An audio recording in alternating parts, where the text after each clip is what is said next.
के video lecture में मैं केमिस्ट्री सब्सिडरी का मॉडल पेपर का सॉल्यूशन करवाने वाली हूँ। ओके, तो आप लोगों के बहुत कमेंट आ रहा था केमिस्ट्री सब्सिडरी का वीडियो बना दीजिए। इसके लिए मैं आप लोगों के लिए बना रही हूँ। तो आप लोगों का दायित्व बनता है कि आप लोग सभी को इस वीडियो को शेयर कर दीजिएगा जिनका भी केमिस्ट्री सब्सिडरी है। ओके, तो देखिए मैं स्टार्ट करती हूँ। ये हम लोग का मॉडल पेपर बिहार यूनिवर्सिटी के द्वारा जारी किया गया है। ये 2019 से 2022 सेशन वालों के लिए है और 2020 से 2023 सेशन वाले के स्टूडेंट भी इसे देख सकते हैं, क्योंकि उन लोग का भी एग्जाम ऑब्जेक्टिव ही होने वाला है। तो चलिए मैं आप लोगों को सॉल्यूशन बताती हूँ। तो देखिए हम लोग सबसे पहले ग्रुप 1 फिजिकल, आज के वीडियो में हम लोग पूरा फिजिकल केमिस्ट्री का आंसर देखने वाले हैं। कल के वीडियो में इनऑर्गेनिक और परसों के वीडियो में ऑर्गेनिक का देखेंगे। ओके, तो आज हम लोग फिजिकल देखने वाले हैं। तो हम लोग का ग्रुप ए फिजिकल है और हम लोग का फर्स्ट टॉपिक है, उसमें यूनिट 1 जो है गैसियस स्टेट है। तो हम लोग देखते हैं हम लोगों का क्वेश्चन क्या है। देखिए सबसे पहले the unit of van der Waals constant A is, van der Waals constant A का यूनिट पूछ रहा है। तो वंडरवाल इक्वेशन आप लोग को पहले पता होना चाहिए। वंडरवाल इक्वेशन हम लोग का क्या होता है। तो देखिए वंडरवाल इक्वेशन होता है p plus a N square divided by v square into v minus n v equal to n r t. तो आप लोग p plus a N square plus v square कर रहे हैं। तो देखिए अगर कोई भी टर्म को किसी भी टर्म में ऐड करते हैं तो उसके लिए हम लोगों को बहुत जरूरी है कि दोनों का हम लोगों का यूनिट सेम होना चाहिए, तभी हम लोग उसको ऐड कर सकते हैं। तो प्रेशर में हम लोग A N square upon we square add कर रहे हैं, मतलब जो यूनिट प्रेशर का होगा वही unit a N square upon we square का होगा। तो p equal to A N square divided by v square कर देंगे, तो वहां से हम लोग ए का यूनिट निकालेंगे। तो हम लोग का देखिए, आप लोग ध्यान से सुनिए मेरी बात को। p equal to A N square upon we square है, तो A N square equal to P into V square हो जाएगा। तो ए इक्वल टू क्या हो जाएगा, P V square upon N square. और देखिए P V square divided by N square है, तो p मतलब एटीएम और v मतलब लीटर। 1 लीटर में हम लोग का डेसीमीटर क्यूब होता है, और डेसीमीटर क्यूब का स्क्वायर करेंगे तो हम लोग का क्या हो जाएगा, डेसीमीटर 6। तो देखिए एटीएम डेसीमीटर 6 डिवाइडेड बाई मोल का स्क्वायर है, तो मोल का स्क्वायर डिवाइडेड में तो ऊपर जाएगा तो मोल के पावर -2 हो जाएगा। तो इसका हम लोग का आंसर हो जाएगा डेसीमीटर क्यूब एटीएम मोल -2, मतलब 1 का ए करेक्ट है। देखिए आप लोग को आंसर बहुत जगह से मिल सकता है, आप लोग बुक में भी यूनिट देख के लिख सकते हैं, लेकिन आप लोग ज्यादा दिन तक याद नहीं कर पाएंगे। इसके लिए आप लोगों को कंसेप्ट समझना जरूरी है। इसलिए मैं इस क्वेश्चन का आप लोगों को कंसेप्ट बता दी हूँ, ताकि आप लोग एग्जाम टाइम में अगर भूल भी जाते हैं तो फिर भी आप लोग करेक्ट करके आइएगा। ओके, तो देखिए जैसे मैंने फर्स्ट क्वेश्चन आप लोगों को समझाया, सेकंड क्वेश्चन क्या हम लोग का, the unit of van der Waals constant b का यूनिट पूछ रहा है। तो वंडरवाल इक्वेशन आप लोगों को मैं पहले बता दी हूँ। तो वंडरवाल इक्वेशन में क्या बताई हूँ आप लोगों को, p plus a N square divided by v square v minus n v equal to n r t. तो हम लोग का ये v माइनस एन वी है, तो मतलब सेम यूनिट था तभी हम उसको डिफरेंस किए। तो इसका मतलब वॉल्यूम का यूनिट और एन बी का यूनिट सेम है, तो हम लोग क्या करेंगे, v equal to n b. तो b हम लोग का b जो है वो हम लोग का क्या हो जाएगा, v बाई एन। तो v मतलब वॉल्यूम है। ओके, तो वॉल्यूम मतलब लीटर, तो 1 लीटर में हम लोग का डेसीमीटर क्यूब होता है, तो क्या हो जाएगा डेसीमीटर क्यूब डिवाइडेड बाई मोल। तो डिवाइडेड बाई मोल है तो ऊपर जाएगा तो इनवर्स में मोल -1 हो जाएगा, तो इसका हम लोग क्या हो जाएगा डेसीमीटर क्यूब मोल -1, मतलब सेकंड का ऑप्शन नंबर बी करेक्ट होगा। ओके, फर्स्ट का सी, सॉरी फर्स्ट का ए, सेकंड का क्या होगा हम लोगों का, सेकंड का ऑप्शन नंबर सी करेक्ट होगा। ओके, 1 का ए, सेकंड का सी। तो हम लोग अब नेक्स्ट क्वेश्चन पे मूव करते हैं। देखिए नेक्स्ट क्वेश्चन क्या है हम लोग का, what is the effect of temperature on the van der Waals constant A and B. Van der Waals constant A और बी पे हम लोग का टेम्परेचर का क्या इफेक्ट पड़ता है। ओके, तो फर्स्ट ऑप्शन दिया है both are independent of temperature, second दिया हुआ है both depends on temperature, third दिया हुआ है only a depends on temperature, और फोर्थ दिया हुआ है only b depends on temperature. तो हम लोग का जो वंडरवाल कांस्टेंट ए और बी होता है वो इंडिपेंडेंट होता है टेम्परेचर से। ओके, तो थर्ड का हम लोग का ऑप्शन नंबर ए करेक्ट होगा, both are independent of temperature. देखिए फोर्थ नंबर क्वेश्चन क्या है, which of the gas can be most readily liquefied. तो आप लोग को पता होगा, अगर लिक्विफाइड देखना है हम लोग का सबसे इजीली कौन सा हो सकता है, तो इसके लिए हम लोग का ए का वैल्यू पता होना चाहिए। ए जो वंडरवाल कांस्टेंट होता है ना, तो ए जितना ज्यादा होगा ना वो उतनी ज्यादा आसानी से लिक्विफाई हो सकता है। तो आप लोग चारों ऑप्शन में देखिएगा, अमोनिया, Cl2 और SO2 और CO2, सभी में हम लोग का ए का किसका सबसे ज्यादा वैल्यू होता है, तो हम लोग का SO2 जो है उसका ए का वैल्यू सबसे ज्यादा होता है, इसलिए वो सबसे इजिली लिक्विफाई हो पाएगा। ओके, तो 4 का हम लोग का ऑप्शन नंबर सी करेक्ट होगा। देखिए 5 क्या है, A gas will approach ideal behaviour at. देखिए कोई भी गैस आइडियल बिहेवियर कब शो करता है, तो इसके लिए क्या ऑप्शन है, low temperature and low pressure, second है low temperature and high pressure, third है high temperature and low pressure, और फोर्थ है high temperature and high pressure. तो हम लोग का इसका आंसर क्या हो जाएगा, high temperature and low pressure. 5 का ऑप्शन नंबर सी करेक्ट होगा। ओके, देखिए 6 नंबर क्वेश्चन क्या हम लोग का, critical volume VC is related with van der Waals constant A and b as. देखिए 6 नंबर क्वेश्चन क्या है, आप लोग क्वेश्चन में बता दी। तो देखिए हम लोग का जो क्रिटिकल वॉल्यूम होता है ना, वो हम लोग का 3b के बराबर होता है। तो अब 6 का देखिए ऑप्शन क्या दिया हुआ है, फर्स्ट ऑप्शन दिया हुआ है critical volume equal to 3b, second दिया हुआ है 2b, फोर्थ थर्ड दिया हुआ है 4b, और फोर्थ दिया हुआ है b। तो हम लोग का इसका आंसर क्या हो जाएगा, क्रिटिकल वॉल्यूम हम लोग का क्या होता है 3b। तो 6 का ऑप्शन नंबर ए करेक्ट होगा। देखिए 7 नंबर क्वेश्चन क्या है, क्रिटिकल, देखिए आप लोग ध्यान से देखिएगा, तो 7 नंबर जो है ना, क्रिटिकल वॉल्यूम नहीं, वो क्रिटिकल प्रेशर होगा, वो यहाँ पे टाइपिंग मिस्टेक है। ओके, तो देखिए critical pressure PC is related with van der Waals constant A and b as. तो फर्स्ट ऑप्शन क्या दिया हुआ है, critical pressure equal to 23 b upon r, second दिया हुआ है critical pressure equal to 27 b upon r, third critical pressure दिया हुआ है ए अपॉन 27 बी स्क्वायर, और फोर्थ दिया हुआ है बी अपॉन आर बी। तो हम लोग का इसका 7 का क्या हो जाएगा, critical pressure equal to a upon 27 b square, मतलब 7 का सी करेक्ट होगा। देखिए हम लोग का 8 नंबर क्वेश्चन क्या है। 8 है हम लोग का क्रिटिकल। देखिए क्रिटिकल टेम्परेचर होगा, वो क्रिटिकल वॉल्यूम गलत टाइपिंग है। Critical temperature TC is related with van der Waals constant A and b as. तो फर्स्ट ऑप्शन दिया हुआ है critical temperature 23 b upon r. Second दिया हुआ है critical temperature equal to 8 a upon 27 b r. Third दिया हुआ है critical temperature equal to a upon 27 b square. Fourth दिया हुआ है critical temperature equal to B upon r b. तो हम लोग का इसका क्रिटिकल टेम्परेचर होता है हम लोग का 8 ए अपॉन 27 आर बी, मतलब 8 का ऑप्शन नंबर बी करेक्ट है।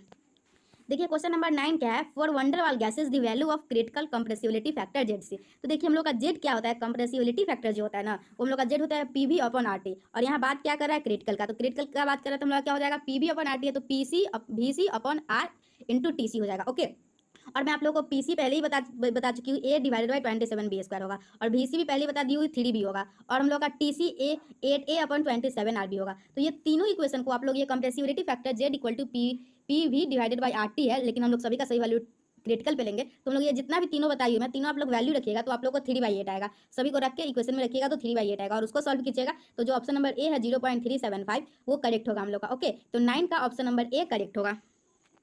देखिए 10th नंबर क्वेश्चन क्या है हम लोग का, which of the following is not true for van der Waals constant A and b. तो फर्स्ट बोला है both depends on the nature of gas, ये भी सही है। सेकंड बोला है बोथ डिपेंड्स ऑन टेम्परेचर, तो नहीं ये गलत है। हम लोग का जो van der Waals constant A and b होता है वो इंडिपेंडेंट ऑफ टेम्परेचर होता है, तो हम लोग का 10 का ऑप्शन नंबर बी होगा। देखिए क्वेश्चन में बोला है नॉट ट्रू, इसलिए आप लोग ध्यान से पढ़िएगा। अगर एग्जाम में भी आप लोग इस टाइप का क्वेश्चन जो विच ऑफ द फॉलोइंग वाला क्वेश्चन होता है उस पर आप लोग ध्यान से पढ़िएगा, क्योंकि मैक्सिमम स्टूडेंट को देखती हूँ मैं, नॉट ट्रू रहता है तो वो ट्रू टिक लगा के आ जाते हैं, नॉट अधिक मतलब कि करेक्ट रहता है तो वो रॉन्ग लगा के चले जाते हैं। इसलिए क्वेश्चन को ध्यान से पढ़िएगा, इसमें नॉट ट्रू बोला है, नॉट नहीं देखते और ट्रू देख के टिक लगा देते हैं। फर्स्ट ऑप्शन पढ़ते हैं सही लगता है बस टिक लगा देते हैं, तो आप लोग ध्यान दीजिएगा एग्जाम में। देखिए 11th नंबर क्वेश्चन क्या है, van der Waals constant A is related with. देखिए वंडरवाल जो कांस्टेंट ए होता है ना, ये हम लोग का किससे रिलेटेड होता है, तो ये force of cohesion existing between gas molecules. Second option है एक्सक्लूडेड वॉल्यूम। थर्ड है रेडियस ऑफ गैस मॉलिक्यूल्स, और फोर्थ है ऑल। तो हम लोग का जो वंडरवाल कांस्टेंट ए होता है ना वो रिलेटेड होता है फोर्स से, तो ऑप्शन नंबर 11 का ए करेक्ट होगा। देखिए 12th नंबर क्वेश्चन क्या है, which of the following is true as we compare ideal gas pressure and van der Waals pressure of gases. तो इसका हम लोग का फर्स्ट ऑप्शन दिया हुआ है always be greater than ideal. Second दिया हुआ है always be less than ideal. Third दिया हुआ है always be equal to ideal, और फोर्थ है depends on the nature of the gas. तो हम लोग का इसका होगा always be greater than ideal, मतलब 12 का ऑप्शन नंबर ए करेक्ट होगा। 30 नंबर क्वेश्चन क्या है, van der Waals constant B measures. First है force of cohesion existing between gas molecules. Second है एक्सक्लूडेड वॉल्यूम। थर्ड है total volume of gas molecules, और fourth है ऑल। तो हम लोग का जो बी होता है ना वो एक्सक्लूडेड वॉल्यूम से रिलेटेड होता है, तो हम लोग का 13 जो है वो इसका ऑप्शन हम लोग का बी करेक्ट होगा। देखिए 14 नंबर क्वेश्चन क्या है, which of the followings are dimensionless. तो फर्स्ट दिया हुआ है रिड्यूस प्रेशर, सेकंड दिया हुआ है रिड्यूस टेम्परेचर, थर्ड दिया हुआ है रिड्यूस वॉल्यूम, और फोर्थ दिया हुआ है ऑल। तो हम लोग का 14 का ऑप्शन नंबर डी करेक्ट होगा। हम लोग का रिड्यूस प्रेशर क्या होता है, actual pressure divided by critical pressure. तो दोनों का यूनिट तो हम लोग का सेम ही होगा, क्योंकि ऊपर भी प्रेशर नीचे भी प्रेशर, तो हम लोग का इसका तो दोनों यूनिट जब सेम होगा तो दोनों तो कट जाएंगे, तो हम लोग का जो यूनिट आएगा वो तो डायमेंशनलेस ही आएंगे। तो 14 का हम लोग का ऑप्शन नंबर डी होगा करेक्ट। ओके, देखिए 15 नंबर क्वेश्चन क्या है, PC VC and TC are known as. तो ये जो हम लोग का तीनों जो दिया हुआ है वो हम लोग का फर्स्ट ऑप्शन क्या दिया हुआ है, फर्स्ट ऑप्शन है critical constant. Option number second है एवोगाड्रो कांस्टेंट। थर्ड है यूनिवर्सल कांस्टेंट, फोर्थ है नन। तो ये जो हम लोग का पीसी वीसी एंड टीसी है इसको हम लोग क्रिटिकल कांस्टेंट बोलते हैं। ओके, तो 15 का हम लोग का ऑप्शन नंबर ए करेक्ट है। देखिए 16 नंबर क्वेश्चन क्या है, the volume occupied by 1 mole of a gas at a critical temperature and critical pressure is known as. तो हम लोग ऑप्शन क्या दिया है, फर्स्ट ऑप्शन है मोलर वॉल्यूम, सेकंड है क्रिटिकल वॉल्यूम, थर्ड है रिड्यूस वॉल्यूम, और फोर्थ है standard molar volume. Standard molar volume, तो हम लोग का इसका आंसर हो जाएगा क्रिटिकल वॉल्यूम। 16 का ऑप्शन नंबर बी करेक्ट होगा। देखिए 17 नंबर क्वेश्चन क्या है, the correct equation for reduce pressure is. तो हम लोग का रिड्यूस प्रेशर का मैं आप लोगों को पहले ही बताई हूँ, एक बार फिर से बता देती हूँ। रिड्यूस प्रेशर हम लोग का क्या होता है, actual pressure divided by critical pressure. तो एक्चुअल क्या है पी, और क्रिटिकल प्रेशर को हम लोग किससे डिनोट करते हैं, पी सी। तो हम लोग का क्या हो जाएगा, P divided by P C, मतलब 17 का ऑप्शन नंबर बी करेक्ट होगा। देखिए 18 नंबर क्या है, the correct equation for reduce pressure. तो हम लोग का रिड्यूस, देखिए आप लोग ध्यान से देखिएगा तो ये जो क्वेश्चन पूछ रहा है ना वो क्वेश्चन गलत है, रिड्यूस प्रेशर नहीं रिड्यूस वॉल्यूम पूछना चाहिए था उसको, क्योंकि देखिए ऑप्शन जो भी दिया हुआ है ना सभी वॉल्यूम के टर्म में है, तो हमारा क्वेश्चन भी तो वॉल्यूम में ही होगा ना, तो इसमें जो क्वेश्चन बनाए होंगे उनसे टाइपिंग मिस्टेक हो गया होगा। ओके, तो 18 का हम लोग का क्या पूछ रहा है, the correct equation for reduce volume होगा वी आर। तो रिड्यूस वॉल्यूम क्या होगा हम लोग का, देखिए फर्स्ट ऑप्शन दिया हुआ है V upon V C, second दिया हुआ है V into V C, third दिया हुआ है वी सी अपॉन वी, और फोर्थ दिया हुआ है 1 अपॉन वी सी। तो हम लोग का देखिए मैं आप लोग को पहले ही बताई हूँ, रिड्यूस वॉल्यूम का formula actual volume divided by critical volume. तो एक्चुअल वॉल्यूम होगा वी और क्रिटिकल वॉल्यूम होगा वी सी। तो हम लोग का इसका आंसर हो जाएगा वी अपॉन वी सी। 18 का ऑप्शन नंबर ए करेक्ट है। देखिए 19 नंबर क्वेश्चन क्या है, the correct equation for reduce temperature T R is. First option दिया हुआ है reduce temperature equal to T upon T C, second दिया हुआ है टी इंटू टी सी, और थर्ड दिया हुआ है टी सी अपॉन टी, और फोर्थ दिया हुआ है 1 अपॉन टी सी। तो देखिए हम लोग का रिड्यूस टेम्परेचर क्या होता है, actual temperature divided by critical temperature. तो एक्चुअल क्या होगा टी और क्रिटिकल क्या होगा टी सी, तो क्या हो जाएगा हम लोग का टी अपॉन टी सी, मतलब 19 का ऑप्शन नंबर ए करेक्ट है। देखिए 20 नंबर क्वेश्चन क्या है, if two different gases are each at the same reduce pressure and reduce temperature they have nearly same reduce volume, this observation is called. तो first है law of corresponding state, second है third law of thermodynamics, third है हम लोग का Boyle's law, और fourth है Avogadro law. तो हम लोग का इसका आंसर होगा लॉ ऑफ कोरस्पॉन्डिंग स्टेट, 20 का ऑप्शन नंबर ए करेक्ट है। हम लोग नेक्स्ट क्वेश्चन पे मूव करेंगे। नेक्स्ट क्वेश्चन क्या है, which of the following is a dimensionless quantity. First है रिड्यूस प्रेशर, सेकंड है क्रिटिकल प्रेशर, थर्ड है क्रिटिकल वॉल्यूम, और फोर्थ है ऑल। तो हम लोग का क्या हो जाएगा डायमेंशनलेस क्वांटिटी, इसमें जो है हम लोग का क्रिटिकल प्रेशर जो है वो हम लोग का डायमेंशनलेस क्वांटिटी होता है। तो 21 का ऑप्शन नंबर बी करेक्ट है। 22 क्या है हम लोग का, which of the following is a dimensionless quantity. तो फर्स्ट ऑप्शन दिया हुआ है रिड्यूस टेम्परेचर, सेकंड दिया हुआ है क्रिटिकल टेम्परेचर, थर्ड दिया हुआ है बॉयल्स टेम्परेचर, और फोर्थ दिया हुआ है ऑल। तो हम लोग का इसका आंसर हो जाएगा रिड्यूस टेम्परेचर, 22 का ऑप्शन नंबर ए करेक्ट होगा। 23 क्या है, which of the following is a dimensionless quantity. तो फर्स्ट दिया हुआ है रिड्यूस वॉल्यूम, सेकंड दिया हुआ है क्रिटिकल वॉल्यूम, थर्ड दिया हुआ है बॉयल्स टेम्परेचर, और फोर्थ दिया हुआ है ऑल। तो हम लोग का इसका आंसर हो जाएगा क्रिटिकल वॉल्यूम, 23 का ऑप्शन नंबर बी करेक्ट होगा। देखिए 24 नंबर क्वेश्चन क्या है, the actual volume of a gas molecule is negligible in comparison to the dash volume of the gas. तो फर्स्ट ऑप्शन दिया हुआ है टोटल, सेकंड दिया हुआ है हाफ, थर्ड दिया हुआ है रिड्यूस, और फोर्थ दिया हुआ है इंटरनल। तो देखिए आप लोग काइनेटिक थ्योरी ऑफ गैस पढ़े होंगे, तो उसमें कुछ एजम्पशन पढ़े होंगे। तो उसमें आप लोग एजम्पशन क्या पढ़े थे, जो actual volume of gas molecule होता है ना, वो नेग्लिजिबल होता है in compare to the total volume of the gas. तो हम लोग का इसका आंसर हो जाएगा 24 का ऑप्शन नंबर ए करेक्ट होगा।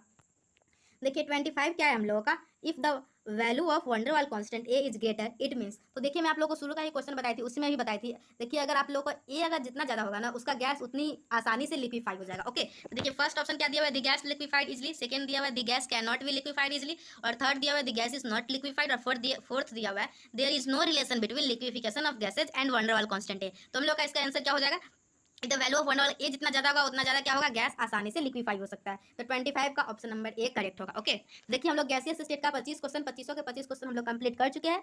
तो अब हम लोग सॉलिड स्टेट पे बढ़ते हैं। तो देखिए आप लोग जितने भी केमिस्ट्री सब्सिडी वाले स्टूडेंट है, जिनका सेशन 2019 से 2022 है, या फिर जिनका सेशन 2020 से 2023 है, उनको भी आप लोग सभी को इस वीडियो को शेयर कर दीजिएगा। ओके और वीडियो पूरा देखिएगा। देखिए सॉलिड स्टेट क्या है, 26 नंबर क्वेश्चन क्या है, three dimensional arrangement of points in space is known as. First दिया हुआ है यूनिट सेल, सेकंड दिया हुआ है मोटिव, थर्ड दिया हुआ है क्रिस्टल लैटिस, फोर्थ दिया हुआ है नेट। तो हम लोग का इसका आंसर होगा क्रिस्टल लैटिस, 26 का ऑप्शन नंबर सी करेक्ट होगा। 27 नंबर क्वेश्चन क्या है, how many parameters are required to define a unit cell. तो फर्स्ट दिया हुआ है 4, सेकंड दिया हुआ है 3, थर्ड दिया हुआ है 5, और फोर्थ दिया हुआ है 6। तो देखिए कितने पैरामीटर हम लोग को यूनिट सेल के लिए डिफाइन होते हैं चाहिए। अगर आप लोगों को किसी भी यूनिट सेल को डिफाइन करना है तो उसके लिए आप लोगों को कितने पैरामीटर की जरूरत होगी। तो देखिए इसके लिए हम लोग को 6 पैरामीटर की जरूरत होती है, A B C alpha beta gamma. Okay A B C edge length होता है और अल्फा बीटा गामा तीनों एंगल होता है। तो हम लोग को 6 पैरामीटर चाहिए किसी भी यूनिट सेल को डिफाइन करने के लिए। तो हम लोग का 27 का ऑप्शन नंबर डी करेक्ट होगा। 28 नंबर क्वेश्चन क्या है, law of rational indices is used in. First दिया हुआ है क्रिस्टेलोग्राफी, सेकंड दिया हुआ है थर्मोडायनेमिक्स, थर्ड दिया हुआ है केमिकल काइनेटिक्स, और फोर्थ दिया हुआ है इलेक्ट्रोकेमिस्ट्री। तो हम लोग का law of rational indices is used in crystallography, option A 28 का ऑप्शन नंबर ए करेक्ट होगा। देखिए 29 नंबर क्वेश्चन क्या है, Miller indices are used to. First है describe a given plane in a crystal, second है motion of gas molecules, third है motion atoms in solids, और fourth है ऑल। तो हम लोग का इसका आंसर हो जाएगा describe a given plane in a crystal. तो 29 का ऑप्शन नंबर ए करेक्ट होगा। 30 नंबर क्वेश्चन क्या है, 30 विच of the following is not a crystalline solid. तो फर्स्ट दिया हुआ है ग्लास, सेकंड दिया हुआ है सोडियम क्लोराइड, थर्ड दिया हुआ है पोटेशियम क्लोराइड, और फोर्थ दिया हुआ है कैल्शियम क्लोराइड। तो हम लोग का इसका आंसर होगा ग्लास। ग्लास जो हम लोग का होता है ना, वो हम लोग का एमरफस सॉलिड होता है, वो हम लोग का क्रिस्टलाइन सॉलिड नहीं होता है। देखिए 31 क्वेश्चन नंबर क्या है, which of the following is a covalent और नेटवर्क सॉलिड। फर्स्ट दिया हुआ है सोडियम क्लोराइड, सेकंड दिया हुआ है बेरियम क्लोराइड, थर्ड दिया हुआ है लिथियम क्लोराइड, और फोर्थ दिया हुआ है डायमंड। तो हम लोग का इसका आंसर होगा डायमंड, 31 का ऑप्शन नंबर डी करेक्ट होगा। 32 क्या है, which of the following is not an ionic solid. तो फर्स्ट दिया हुआ है आयोडीन, सेकंड दिया हुआ है सोडियम क्लोराइड, थर्ड दिया हुआ है लिथियम क्लोराइड, और फोर्थ दिया हुआ है जिंक सल्फाइड। तो हम लोग का कौन सा है जो आयनिक सॉलिड नहीं है। तो हम लोग का 32 का हो जाएगा ऑप्शन नंबर ए होगा आयोडीन सॉलिड, 32 का ऑप्शन नंबर ए करेक्ट होगा। देखिए उसके बाद 33 क्या है, which of the following is a molecular solid. कौन है सो मॉलिक्यूलर सॉलिड है। तो फर्स्ट दिया हुआ है सॉलिड आयोडीन, सेकंड दिया हुआ है सोडियम क्लोराइड, थर्ड दिया हुआ है कैल्शियम फ्लोराइड, और फोर्थ दिया हुआ है आर्गन। तो 33 का हम लोग का हो जाएगा option number B sodium chloride. देखिए 34 क्या है, which of the following is a metallic solid. Metallic solid का एग्जांपल कौन है, तो देखिए फर्स्ट दिया हुआ है HCl, सेकंड दिया हुआ है कॉपर, थर्ड दिया हुआ है NaCl, फोर्थ दिया हुआ है I2। तो आप लोगों को पता होगा अगर मेटालिक सॉलिड पूछ रहा है तो इसका मतलब किसी भी मेटल के बीच में मेटल का ही बात कर रहा होगा ना, तो इसका हम लोग का क्या हो जाएगा, कॉपर का। ऑप्शन नंबर बी जो है वो करेक्ट होगा।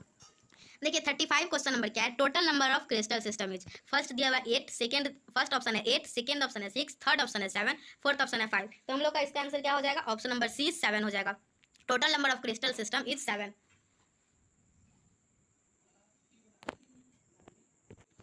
चलिए अब हम लोग नेक्स्ट क्वेश्चन पे मूव करेंगे। नेक्स्ट क्वेश्चन क्या है हम लोगों का, in rutile structure has coordination number of cation. हम लोग का जो र्यूटाइल स्ट्रक्चर होता है उसमें कोऑर्डिनेशन नंबर ऑफ केटायन कितने होते हैं, तो हम लोग का इसका आंसर हो जाएगा 6। ऑप्शन नंबर बी करेक्ट होगा।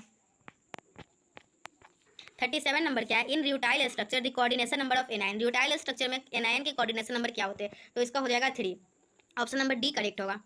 38 क्या है, which of the following ionic crystal has rutile structure. 4 option दिए हुए हैं, चारों ऑप्शन में पूछ रहा है र्यूटाइल स्ट्रक्चर किसका होता है, तो फर्स्ट ऑप्शन है TiO2, सेकंड है CaF2, थर्ड है K2, फोर्थ है NaCl। तो हम लोग का इसका आंसर होगा TiO2। 30 चलिए 39 नंबर क्वेश्चन क्या है हम लोग का, which of the following ionic crystal has fluoride structure. Okay, तो 4 ऑप्शन दिया हुआ है और चारों ऑप्शन में पूछ रहा है कौन सा हम लोग का फ्लोराइड स्ट्रक्चर होगा। तो देखिए फर्स्ट ऑप्शन है TiO2, सेकंड ऑप्शन है CaF2, थर्ड ऑप्शन है K2O और फोर्थ ऑप्शन है NaCl। तो हम लोग का इसका आंसर हो जाएगा NaCl। Option number D correct होगा। देखिए 40 नंबर क्वेश्चन है, in fluoride structure the coordination number of cation. First option है 4, सेकंड ऑप्शन है 6, थर्ड ऑप्शन है 7, फोर्थ ऑप्शन है 8। तो हम लोग का इसका आंसर हो जाएगा 8। ऑप्शन नंबर डी करेक्ट होगा। देखिए 41 क्या है, in fluoride structure the coordination number of anion. First दिया हुआ है 4, सेकंड दिया हुआ है 6, थर्ड दिया हुआ है 7 और फोर्थ दिया हुआ है 8। तो हम लोग का इसका आंसर हो जाएगा 4। ऑप्शन नंबर ए करेक्ट होगा। देखिए 42 नंबर क्वेश्चन क्या है, in fluoride structure the cation occupy. First option दिया हुआ है all the cubic holes of a primitive cubic arrangement of anion, second दिया हुआ है half the cubic hole of a primitive cubic arrangement of anion, third दिया हुआ है 1/4 the cubic holes of a primitive cubic arrangement of anion, fourth दिया हुआ है 1/3 the cubic holes of a primitive cubic arrangement of anion. तो 42 का हो जाएगा हम लोगों का, देखिए 42 का हो जाएगा हम लोग का all the cubic holes of a primitive cubic arrangement of anion. 42 का ऑप्शन नंबर ए करेक्ट होगा।